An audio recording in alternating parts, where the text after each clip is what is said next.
mystery, drama and fiction. 10 million years.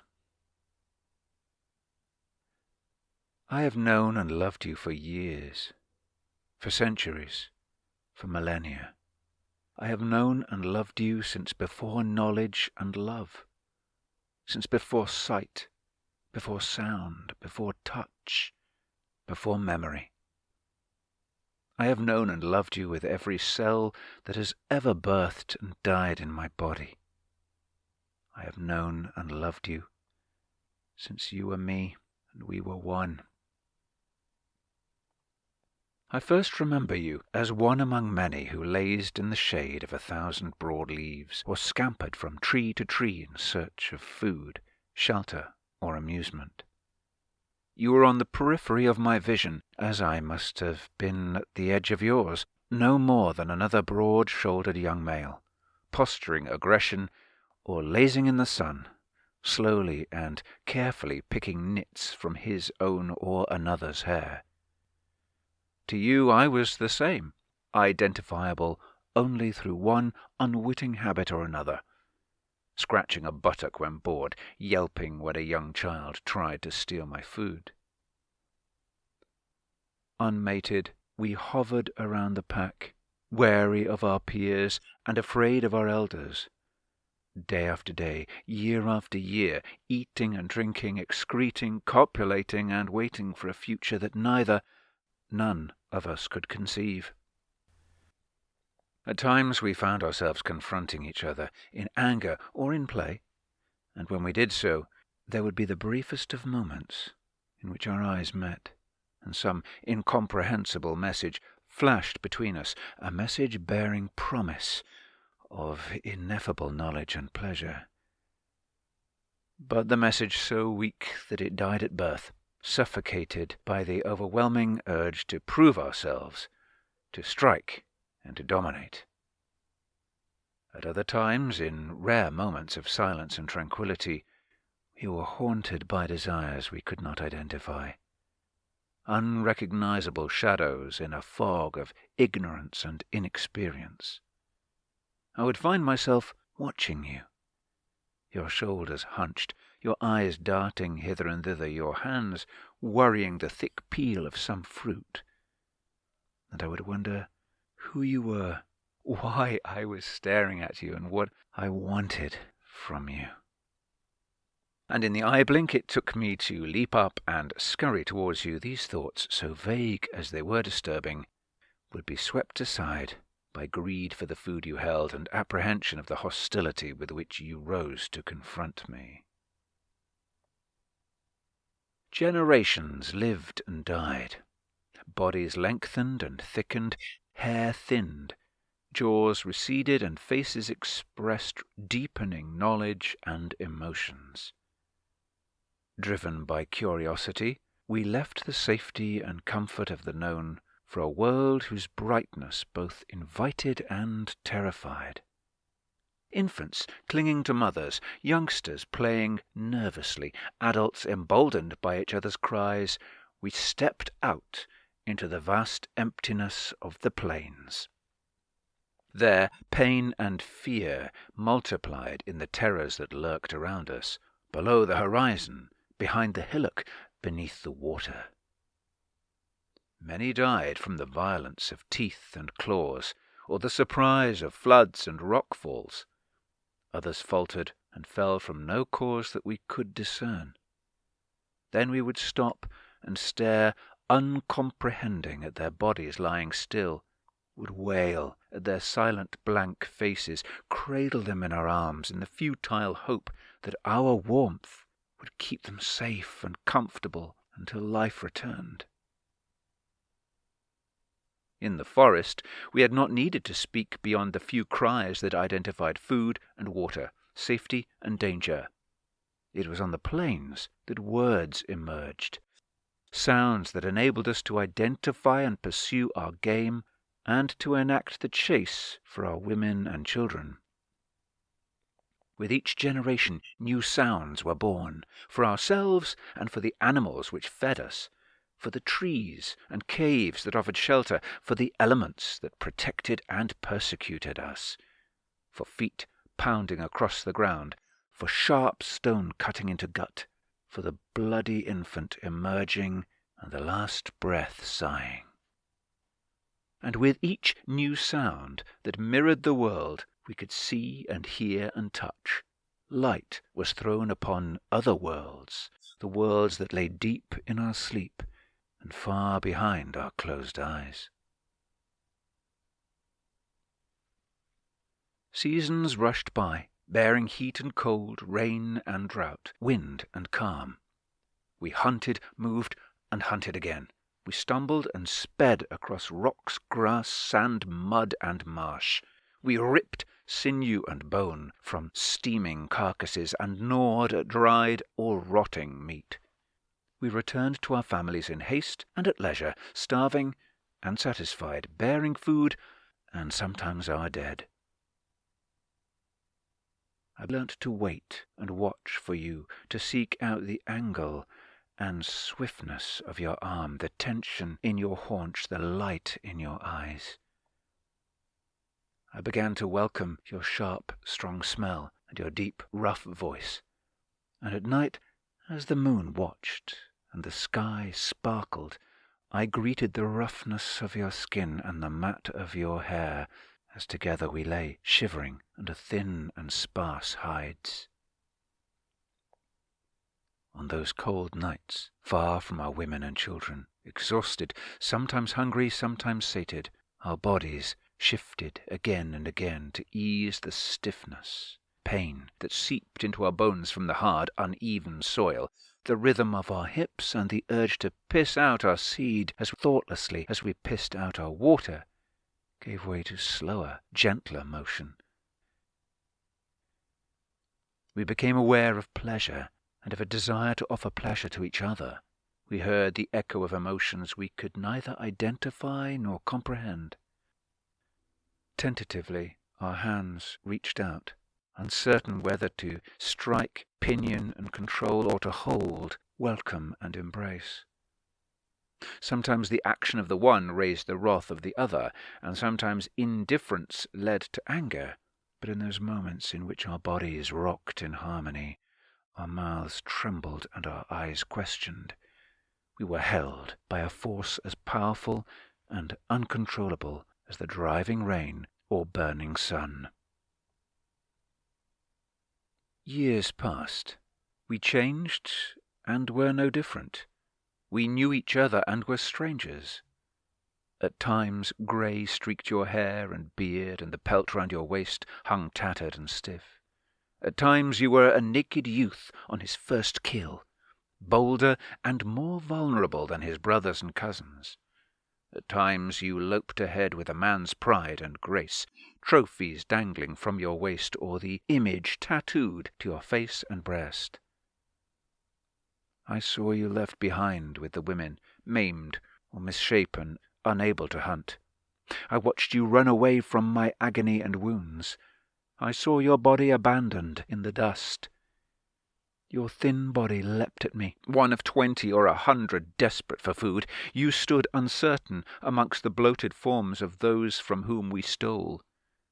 Each blow that I struck at such moments of enmity, each wound that severed muscle and spurted blood, was driven by a hatred and anger that only now do I recognize was directed at myself, with the same pain and incomprehension that you, time and again, must have slashed, battered, and destroyed my tired, aching body.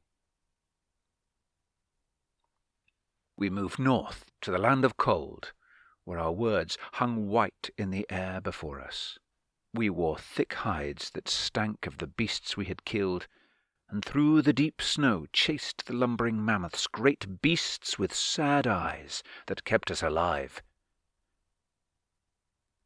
We now talked of the pleasure of speech itself, to relive the hunt, to praise or blame our companions, to describe wounds we had received or escaped, to pray to the gods, seen and unseen, whom we had begun to worship. We still had no words for our longing. few concepts beyond dissatisfaction in our existence and rare contentment in each other's presence. But in our silences we offered each other peace, and even without words I knew that, no matter how similar the action, if my sex hardened and my seed pumped into your belly or between your legs, if your warmth spilled into my hand or into my bowels, the body I held was yours and not my mate's, and my desire for you was deeper and more powerful than I had ever known for any woman. Fire, clothing, and permanent shelter allowed us to settle. In some places we did, in others we continued to hunt and wander. Women watched the seasons and the soil, saw seeds springing into shoots, learned to plant and to hoard. With these skills, estrangement deepened as the balance between the sexes, between feeder and fed, protector and protected, tipped askew. Resentment and anger grew, and more frequently the strength that we used against our prey and our enemies turned against our women, against each other. Still, you and I lived apart, our daily lives dominated by the communities in which we lived, by the unforgiving web of deference and loyalties each of us owed and were owed. As infants we clung to our mothers, as children we feared our fathers, as young men we were rivals for the mate who would keep our fire, bear our children, and grow our crops. As adults, even as we enjoyed a few years of strength and laughter before accident, war, or invisible disease struck us down, we were preoccupied with our women and children, with the hunger that was seldom more than a day away, with enemies both real and imagined. Sometimes we found each other, in that year when, too old for our mothers and too young for our fathers, we were free to go where we wished and play as we willed. Then we might become aware of each other's presence, and find ourselves in rare privacy, hesitating to express frightening new emotions in words, gestures, or caress. All too often we were swept apart by the demands of adulthood. Yet, as there had been on the plains, there were times when we could hunt and walk together, eat and sleep side by side, share the warmth of our bodies and the heat of our desire. Then, years later, alone in age, I might huddle hunch-backed under a blanket of leather or wool, and as I stared into the fire or the shadows of trees on a moonless night, remember an hour, a night, a day spent in your company, a day that I held as dear as a lifetime with the mother of my children, and with children who ignored me as I ignored my father before him. Once, perhaps in 100 years, we might have time with each other, if our wives had died, if no other women needed husbands, and if our children had returned to the kinship of their mothers' families. Forced by custom to maintain households empty of other bodies, other voices and smells, we lived solitary lives, pitied by our tribe, rejected if we had not proved our worth in battle, the hunt or wisdom. But it was in those dying years, with no more to distract us than the source of our next meal, that you and I had the freedom to spend time with each other, to search for pleasures that our minds, if not our bodies, could share. Those were golden years indeed, when stiff bones rested against old trees and quiet voices shared memories and dreams. Even more rarely, as young men, the urge to be together would be so strong that we refused to take wives, insisting instead to live together and share each night a bed. Some tribes expelled us, forcing us into the wilderness and a daily struggle for life. Others accepted us, grudgingly or in wonder, the objects of suspicion and ridicule, or of respect and goodwill. But whatever our fate, I accepted it if I shared it with you, for then as now, in ways that I have never understood. Your presence was all that I needed to dull every pain of the body and mind. Tens, hundreds, thousands of years passed. Our communities spread across the globe in search of food, warmth, and distance from our enemies. Civilizations grew and shriveled, arts flourished and died, beliefs multiplied. We danced on warm sandy shores, carved homes out of rock, tempted mammal and fish from the waters of icy oceans. Our features changed, but whether your eyes were narrow or your lips full and your skin dark, whether your eyes faded to blue and your hair to yellow, whether you were short and plump or tall and skeletal, you never failed to attract me, the hardness in my groin ever seeking the hardness in yours, as magnets seek the pole. Yet as much as I desired your body, it was always more than I needed. I would be drawn by the valor that had killed a lion and cowed a village, moved by the laughter you gave your children, swayed by the wisdom that ruled a village or a kingdom. With knowledge came wealth, and with wealth came leisure for the few, and poverty and despair for the many. Sometimes we shared riches, sometimes we shared destitution, and sometimes destitution and riches formed a bridge across which one stretched a hand to the other. We were more adept now at recognizing our attraction for each other, at recognizing that we were not alone, yet still we were far from always admitting our longing. Sometimes the men amongst whom we lived and the gods whom we honored and feared forbade us from being together.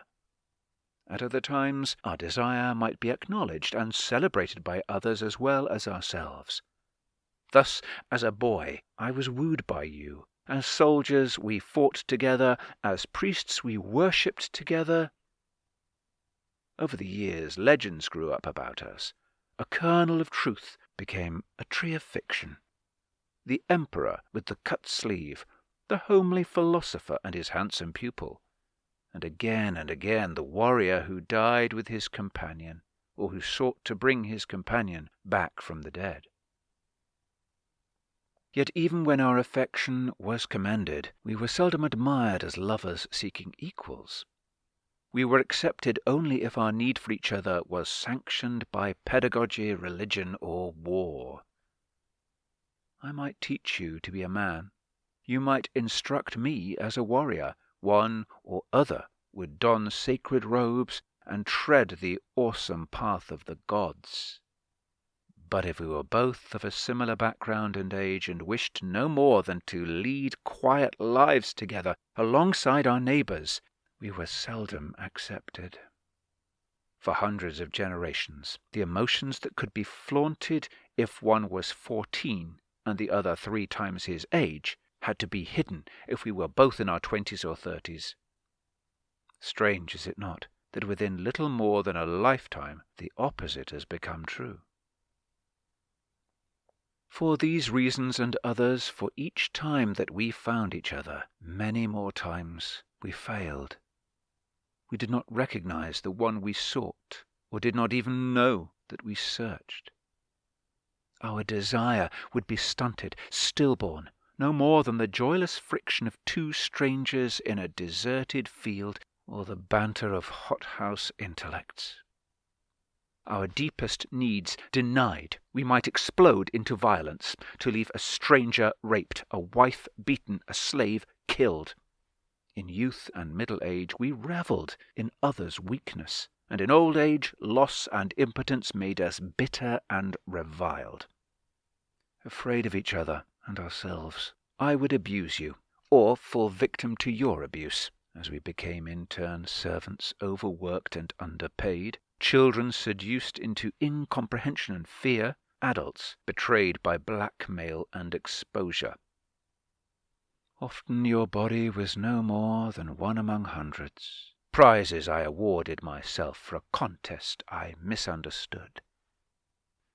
At times it offered not the challenge and reward of an equal, but nothing more than the misplaced security of unfulfilled childhood, or the animal warmth we found beneath the stars millennia ago. And through it all we lived in a world of wives and children, of neighbours and friends, wars and peace, politics and commerce.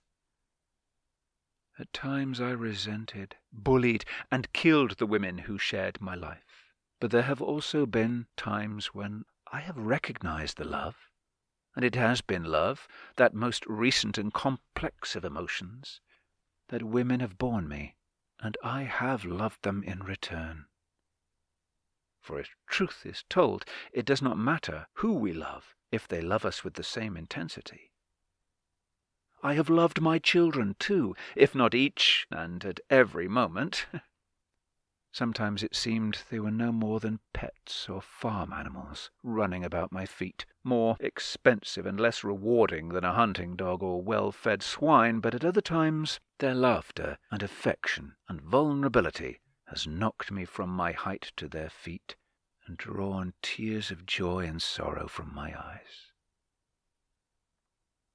But these emotions are fleeting in comparison to the love between us that has survived across generations, across countless lives, survived even when we did not know we loved. I have loved you without ever speaking to you, without you ever knowing of my existence. I have loved you as a cousin, as a teacher or a pupil, a minion or a rich man, a captive or a king. I have loved you as a stranger, as a familiar, as an enemy, a friend. I have loved your smile and laughter, your sorrow and pain, your dedication and insouciance. I have loved you because you were who you were, because you could do nothing ever but awaken love in me. And that love remains. As my eyes grow dim and my hearing fades, your presence becomes stronger, so that the hand that grasps me or caresses my brow, your whisper in my ear, the faint smell of your sweat, your lips holding mine, all tell me what I have always known, always believed, and always want to hear, that you love me, that you always have and always will love me. In each death we are reborn. I see you everywhere as you see me, in a myriad of lives and ages and communities. In some cities we flirt on the streets, open businesses, and elect politicians. Effortless days flowing into effortless nights where we gather in bars and restaurants and private homes and celebrate our peace and our wealth and our love. But these opportunities are still rare. In many towns we can only meet in nighttime parks, dark alleys and stinking urinals. Our hands grasping, our bodies straining towards each other through thick leather jackets or thin cotton robes. Our goal no more than an orifice to enter, an itch to satisfy, an orgasm to expend. And often, whether we live in our richest or our poorest lands, even that brief human contact is but a dream that comes to us in the night, and from which we waken angry, unhappy, or afraid. I do not know what the future brings. I only know that it will be many more generations before we earn the respect of all the communities in which we live, the respect which will allow us to love each other openly, permanently, and unconditionally. But in my heart, I fear that moment will never come. It is not that we have enemies, although many still hurt us as we sometimes hurt ourselves, but that we are all, every man, woman, and child on this planet, destroying our home as quickly and as eagerly as we once created it. As we do so, We leave to those who follow a world as hostile as the one that you and I faced 10 million years ago. But if that happens, if the forests die, if cities explode, seas overflow, and only 1,000 of us survive, I will not be afraid, because I know that you and I will still be here. And in that dim, uncertain future, as now, as always in our past, wherever I am, if I am with you, I am happy. And if I am alone, I search for you across a crowded or deserted world, and hope and pray that you see me. That was 10 Million Years by Martin Foreman, read by Jamie Richard Stewart. Arbory Drama and Fiction. Hear more drama and fiction, old and new, on arboryproductions.co.uk.